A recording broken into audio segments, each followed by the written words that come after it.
बघा 2 मिनटं. मला तुम्हाला एक गोष्ट विचारायची आहे. मी मागील अनेक वर्षापासून तुम्हाला दोघांना पाहतो. ज्या वेळेस मी अंत्यविधी करण्यासाठी येतो त्यावेळेस तुम्हा दोघांना पाहतो. गणेश भाऊ बरोबर ना? बरोबर. आणि राजू भाऊ आपल्यासोबत आहेत आणि अनेक वर्षापासून तुम्ही अनेक अंत्यविधीसाठी खड्डा खणता, कष्टाचं तुम्ही काम करता. आणि आत्ताच मागे 2 नोव्हेंबर रोजी आम्ही पाहिलं की अनेक कबरा स्वच्छ झालेल्या आहेत, सर्व साफसफाई झालेली आहे.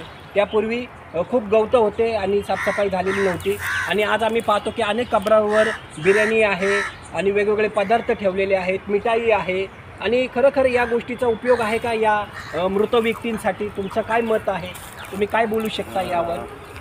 ह्या गोष्टीसाठी मी एकच म्हणू शकतो, कारण की जे पण फॅमिलीमध्ये जे पण घरची लोक येतात हां त्यांच्या मनाचं आवडीचं काही खाद्य ठेवून जातात. हां ते इथं ठेवल्यानंतर हो त्याला कोणी हात लावत नाही, काही नाही. ते वेस्टेज आहे. ओके. एक प्रकारचं अन्न वाया घालवण्याची क्रिया आहे. मग काय करावं तुम्हाला असं त्या वाटतं? ठिकाणी जर तुम्ही इथं ठेवण्याऐवजी रस्त्यावर बसणारे गरिबांना किंवा हो. कोणाला ज्यांना गरज आहे त्यांना, किंवा मोस्टली अनाथ आश्रम आहेत, वृद्धाश्रम आहेत, ओके त्या ठिकाणी जर अन्न दिलं तुम्ही, दान केलं त्या दिवशी, तर ते योग्य राहील या गोष्टी.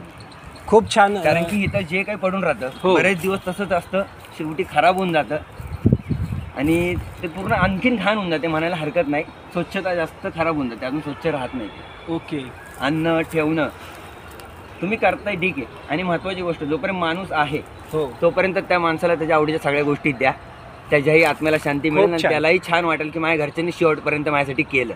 खूप छान. त्याला- तुम्ही जे बोलला ते बरोबर आहे, एकदम योग्य आहे.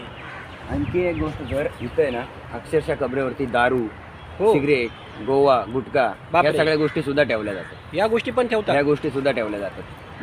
गेलेल्या माणसाला त्या गोष्टींची गरज नसते, अगदी बरोबर. ते सुद्धा ठेवल्या जातात. ओके खाणं तर खाणं, त्या माणसाला खाण्याचीही गरज नाही सध्या, ते सुद्धा ठेवलं जातं. प्लस दारू आहे, हो. सिगरेट आहे, गोवा आहे, गुटखा, ह्या गोष्टींची काय गरज? अगदी बरोबर. इथं दारू, गुटखा, सिगरेट, तंबाखू इथं ठेवून व्यर्थ पैसे घालवले जातात. जर हो. त्याच पैशाचा उपयोग एखाद्याची भूक भागवण्यासाठी केला तर अति उत्तम राहील. बरोबर ना? बरोबर. आमचं देखील हेच म्हणणं आहे, कारण की आम्ही देखील गुड सॅमेरिटन ग्रुपच्या माध्यमातून जे रोडवरचे गरीब निराधार फिरस्ती लोक आहेत त्यांना आम्ही एक वेळ पोटभर अन्न देतो आणि त्यांची भूक भागवतो आणि देवाचा गौरव करण्याचं काम आम्ही करतो.